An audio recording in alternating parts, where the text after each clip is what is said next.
So please welcome our next panel, Keeping Water Clean, with the moderator, Clara Pombo, Corporate Director at Clarke Modet.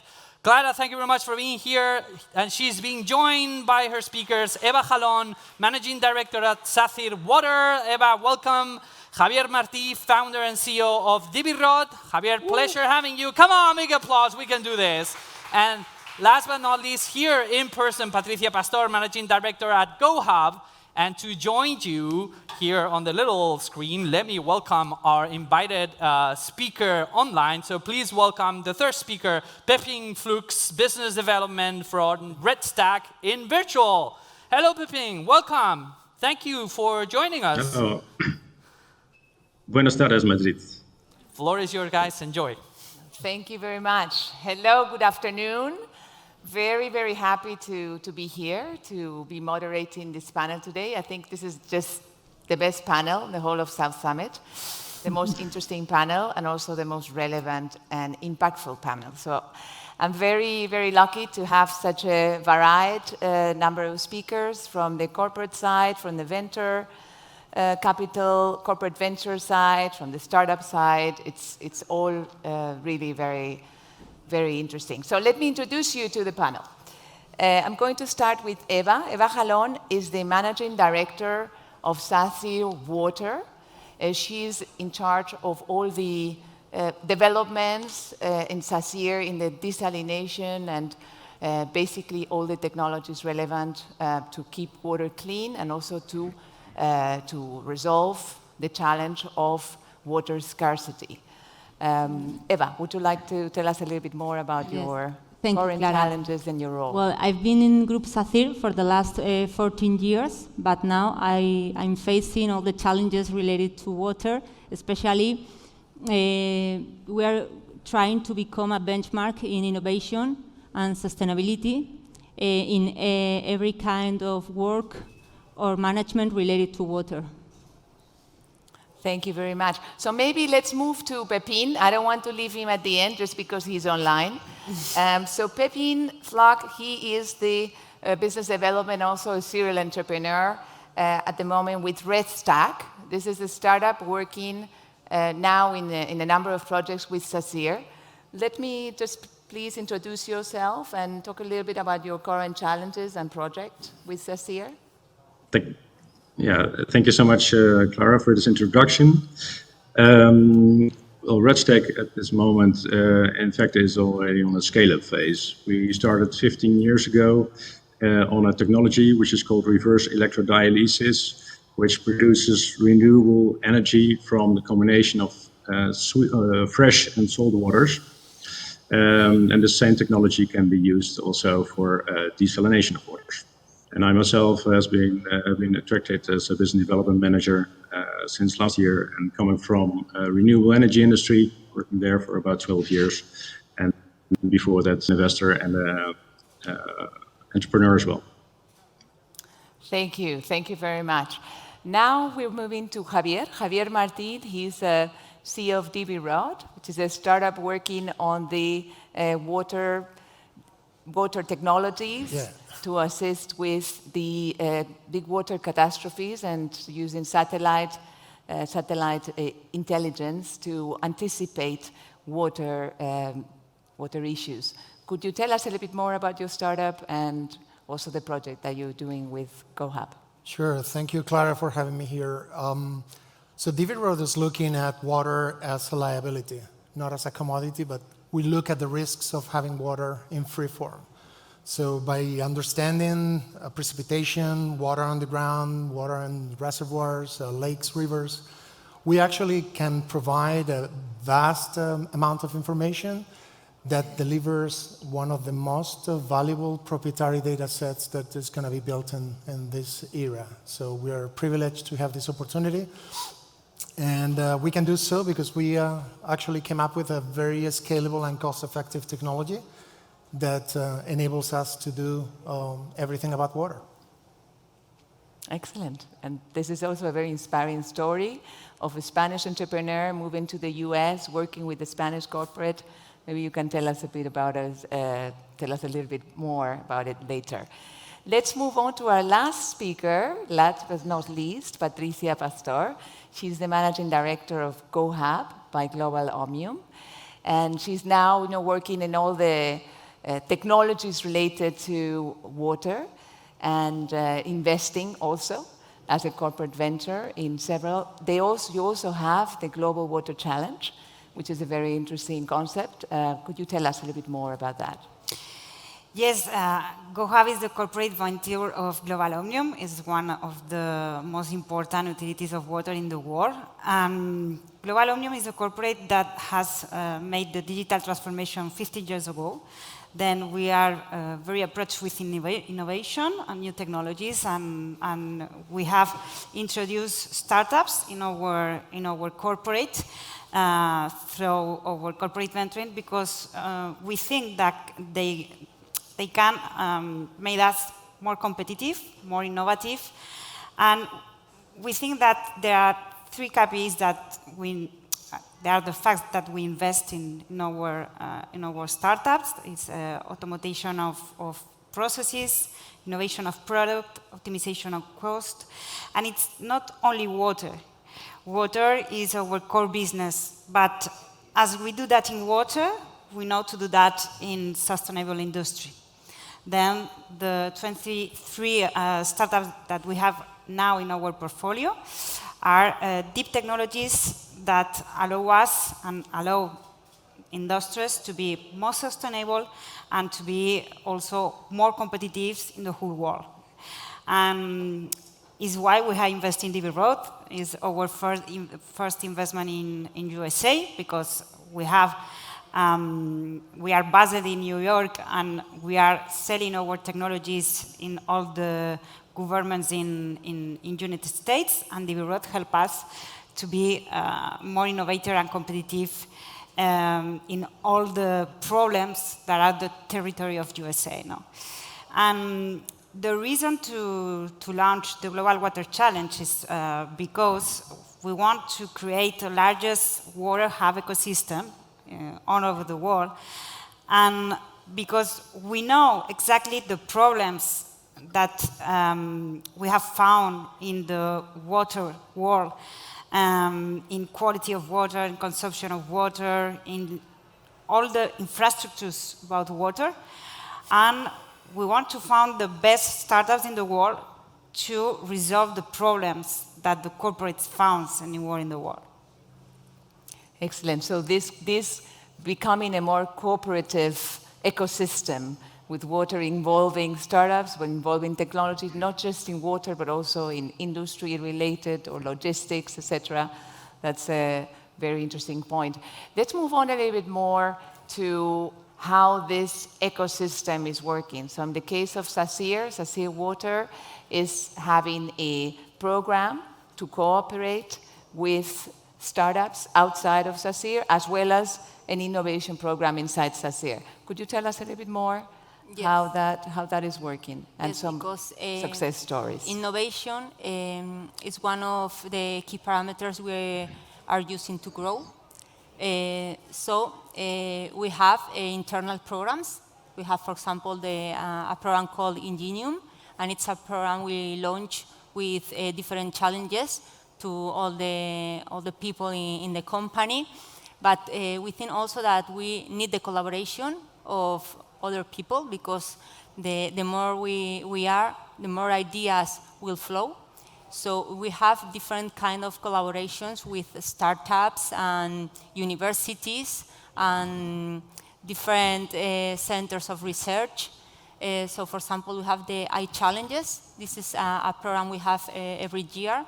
We launch some ideas or businesses demand, and then we go to the market to look for the best ideas, and the ones that are chosen, we finally develop with them these projects, and they are nowadays working in our companies, in our projects, in some roads, or for example about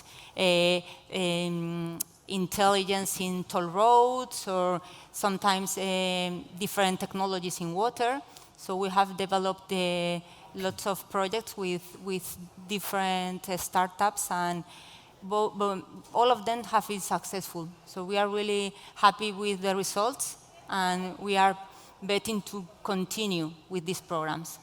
Excellent. So let me ask now the startups in the panel, how is your collaboration with big corporations? Because often it is seen as a difficult way to actually access the right person within the corporation, also in terms of the investment that you have to make in order to create this proof of concept. How has been your experience in working both with, well, Sacyr and GoHub? In your case, maybe Pepin. Yes, for our perspective, the advantage is that we have many people working for RedStack with a scientific background, and people with a scientific background easily find each other. So on let's say the scientific level, that's the best way for us to get to know each other. So let's say our company and, for instance, a corporate company like Sacyr. In order to define a program or a project that we like to cooperate on. And well, let's say there's enough consensus on the technology and the approach of the program and the challenges that are defined, then cooperation becomes easier. You're talking about a very important issue, the issue of science and deep tech and deep science.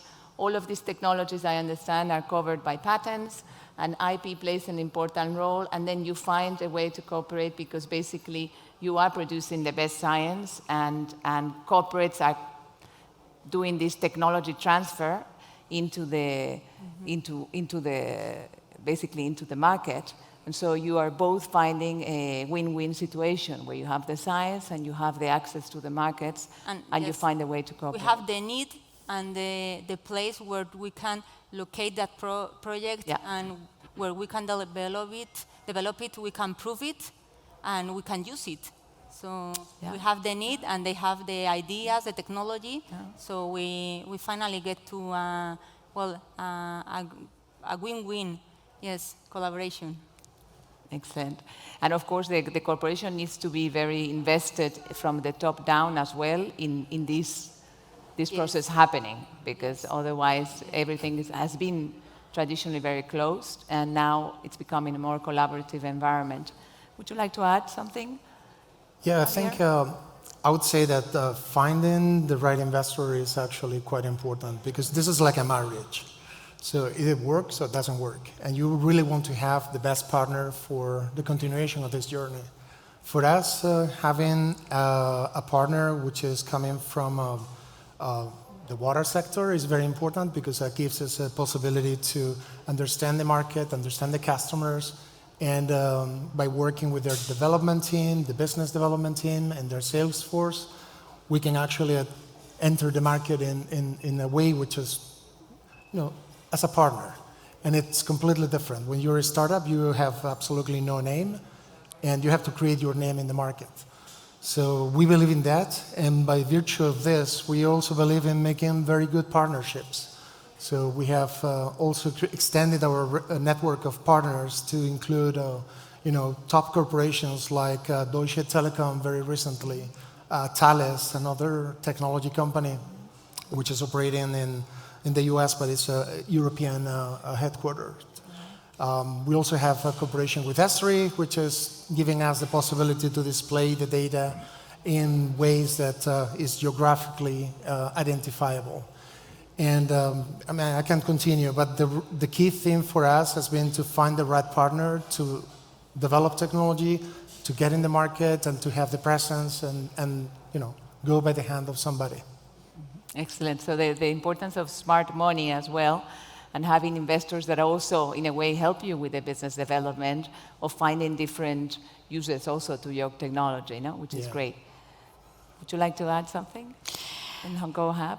In GoHub, we try that all our investment has a close relation with the corporate, but it's true that maybe it's not always with all the startup, but it's true that is a strategic fund that helps startups open new markets, helps startups to give them new opportunities in the market, focus really where the solution resolves the problem, because we sell technology all over the world, and for example, technology is not the same in different territories.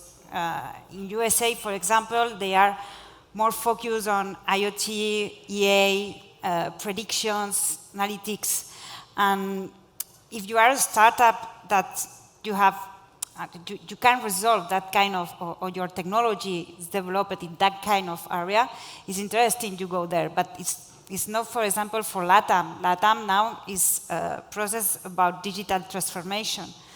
Then is a step before, no, USA. Then if you are a startup that you have a technology that is focused on to digitalize processes, governments, enterprise industries, there is the place. But for example, in Africa, they have very good infrastructures, but the problem is the maintenance of those infrastructures. And the maintenance of those infrastructures is about the quality of water, the problems of consumption. Then, for example, in China, you have very advanced technology, but they don't have specialization. Then they buy specialization from Europe, no? And also from Europe, we have we are focused on efficient energy because we don't have so money as Middle East, for example. But Middle East has a vast territory, and they need IoT, a lot of IoT, a lot of EA, a lot of analytics, and is why if we create a largest water hub ecosystem, we can to play the role of facilitator, because if we found a solution in Canada that can resolve a problem in Africa, we are the strategic partner and the go-to market for this startup in this territory. Yes, you mentioned very interesting point about globalization. This global warming and water in general is a global problem, but the solution is going to come from different parts of the world, and at the end, you need this cooperation between the different parts of the ecosystem. And you have, water. We're going to have water issues all over the place. So let me ask you, how is this global warming issue, and what are the other key trends that you see? If there were some investors in the audience, or there were some also startups who are thinking about getting into this area, and the area specifically also of sustainability, what would you recommend to them, and what are the key trends that you see happening in this sector? Yes. Well, it will depend also, as she was saying, on the part of the world we are, because, for example, 1 out of every 4 people in the world do not have access to clean water. So this is one of the main problems we have to solve. Yeah. We have to supply clean water to everyone in the world, because this is really dramatic. Yeah. For example, about sanitation, half of the population do not have sanitation. So this wastewater is going directly to the rivers, to the oceans. So we have also a problem with waste. Yeah. So we have to solve the water scarcity and provide and supply water to people, and we have to do something with the waste. So as the need of water is increasing, and especially because the population is still increasing, and agriculture is one of the main suppliers and with food, we need to solve the problem. That's why we are thinking about the reuse of water and the desalination, because desalination is the future. 97.5% of the water in the world is in the oceans, and the rest 2.5 is continental water, but most of them is in glaciers or in the depth. So it's very complicated to get it. So I think that we have to look back to the oceans and try to find innovative solutions for solving those problems of water scarcity. And then desalination has also issues with energy, too much energy consumption. So that's why you're using. Yes. That's why, for example, we have this collaboration with Restack because we have to find for sustainable solutions for desalination, and we have to look for renewables and reduce the consumption. So we are looking just for technology. Some of them is now, in process, but I think that in 10 or 20 years we will have that problem solved. Yes, because now we are investing a lot in reducing the energy consumption in desalination. Okay, thank you. For me, I would say the challenge is to get data. So there is not enough data in this world to actually derive knowledge, and from knowledge take action. And if you think about this paradigm, why there is still, think about it. You grab your phone, you can ask for a taxi, and you know that the taxi is going to show in that corner in 5 minutes from now. You know where is it coming from. You know everything. However, how much certainty do we have about any catastrophe, any water event of some sort? Of some sort? Think about a flooding event. Do you have to move your car? Do you have to close your windows? Is it going to affect you? Is it going to rain this much or this much? We just don't know. And the reason is that all the data sources are always the same. We have models over and over playing with the same data sources. So what we're bringing to the plate here is to help with adding more data, augmenting the platform, so that we can have a very fast transition between access to data, bringing it into knowledge, and then take action. Immediate action for an evacuation, or immediate action for removing a clog in the roof and it doesn't collapse on top of us. So all these things are essentially needed. If we have data, we can take action. And even longer term, we can increase the resiliency by bringing plants into the equation. So data for me is the big challenge of the century, and it's appalling that we just don't know when things happen, how they happen. Interesting. So data also for the analysis of that data, the increase of data, but also the analysis to make immediate action, the immediacy of this data available for the right. Yeah, and measuring water is extremely difficult. Yeah. So it's very archaic. You go with a stick, or you look in a wall how much it is, but there is no real measurement, and it's not scalable. So by bringing technologies which are scalable and transform the data play, that's the only way that you can actually win this battle between the built environment and the nature. And they're going to win nature all the time. So. Interesting. Interesting. Thank you. Would you like to add? Yes, I think that the world of water in the future, in the next 10 years, we'll see the same as we have seen in the electricity world, no? The infrastructures, distribution, commercialization will be divided, and it's a big opportunity for new companies to introduce in the new markets. No?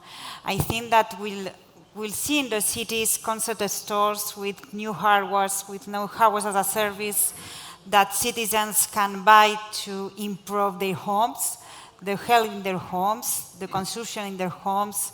And I think that water can improve in the next 10 years and be more to approach of citizens, and not only old business that for the moment is a market through tenders, governments, and in the 10 years, in the next 10 years, will be more open and more decentralized. Interesting. And Pepín, could you tell us a little bit about your current status as a company? What are you looking for? What are your needs? And what's in the future for you? Yes, well, first of all, maybe adding to the previous speakers, I think next to the challenges and sustainability that have been mentioned, we are also looking to improve the recovery of the water that needs to be used in order to get drinking water, for instance. So we need to find effective ways of using all the water that is accessible to transform it into potable water. And next to that, the effect of using chemicals in the water industry is also a big topic that we are looking for and working on in order to recycle the chemicals that have been used and to reduce the amount of chemicals that have been used.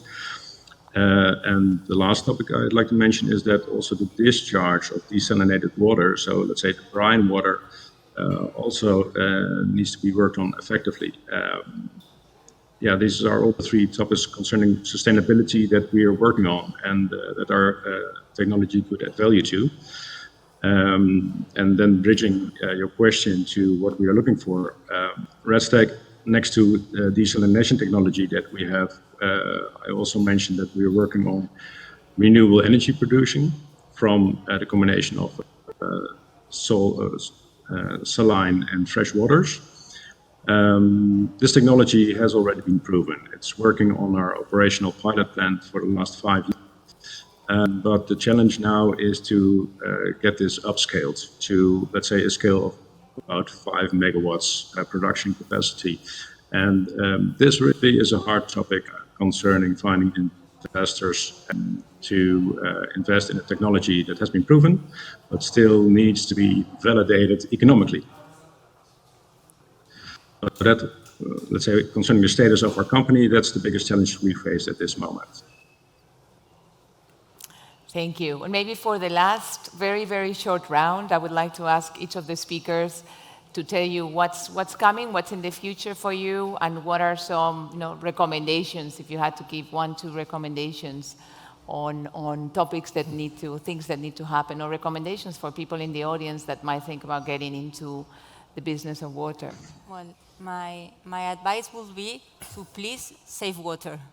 Save water, close the tap, because the water is, the water scarcity is a real problem. Yeah. And we are really fortunate because now we go home and we open the tap and we have water. We have clean water, but not everyone does, and that's a real problem. So we have to face that we are really fortunate and try to save water. Excellent. Thank you. So thinking about a recommendation, I think, first of all, water market as such is very slow. So entrepreneurship is difficult in the area of water. So think it twice before you start. Avoids competition as well. But the truth is that if you think creatively and outside the box, you can think of water, as I said in the beginning, it's not just a commodity, it could be a liability. You're talking about the scarcity, that's a risk. Not having water in your tap, we give it for granted. But the truth is that you don't know how much water you have upstream to feed you or to serve you during the summer. Yeah. So we need to make sure that we are having that in mind every time we open the tap, and making sure that we treat water with respect, because it's our most valuable resource. And it's going to be only but more valuable. Wow. Whereas a fun, I think that they are new technologies that are very important now, and also with the arrival of digitalization, cybersecurity, very important. For example, in water, digitalization is a part very important to arrive between governments and citizens, but we have the problem that hackers can kill a city or a country. Yeah. And is why we have invested in Barbara IoT to help us in where we manage the digitalization of water through governments, to be secure, no, in our processes. Also, we are seeing the situation now, La Palma, California, Germany recently.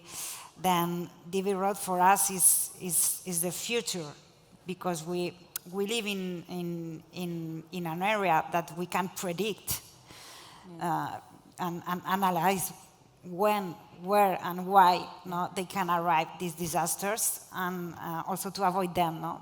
That is the big solution. And also new technologies that we have on mind that are pioneers for the new world are 5G, that is changing all the markets.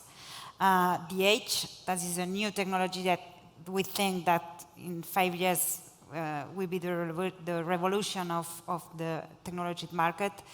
And also more pioneer, but very important to see is quantum computing. No?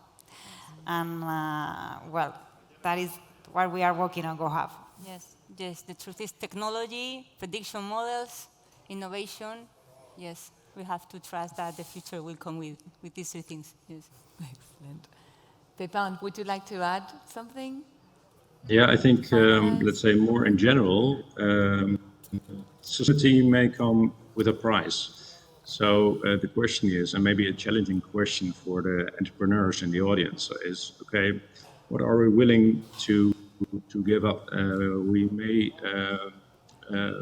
be required to do something about the comfort that we have in general. We may to pay something more about, let's say, cubic meters of water in 10 years of time versus what we are paying now. Are we willing to do this? What are we give up in order to reach a more sustainable world than we have today? Thank you very much. I think we're almost done with time. It's been very, very interesting. Thank you very much to all the speakers. We've discussed technology, we've discussed water scarcity, we've discussed the future and the present of water and water protection and water cleanliness. I think it's been really wonderful to have this very varied and interesting speakers. Thank you very much. Thank you, the South Summit, and Maria Benjumea for inviting us all and the whole South Summit team. We love you, and it's a great event to meet friends and colleagues. So thank you. Thank you very much. Big applause, please. Thank you.